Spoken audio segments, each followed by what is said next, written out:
Mhm. But can you tell us your life back home sa Pilipinas? Yeah, Kung paano yung buhay mo, siguro sabihin na natin nung bata ka. mhm.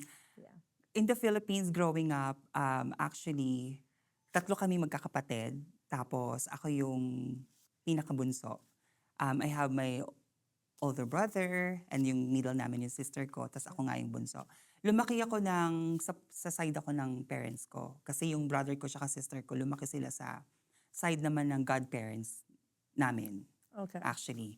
So, lumaki ako na kasama ko yung nanay at tatay ko na hindi naman kami mayaman. Yeah. Lumaki ako sa compound.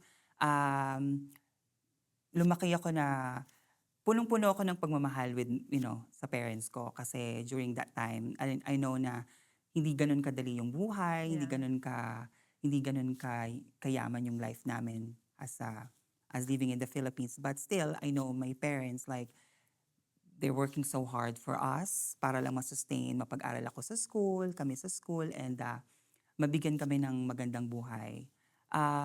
Yun, hindi ganun kadali yung buhay ko sa Philippines kasi at very young age,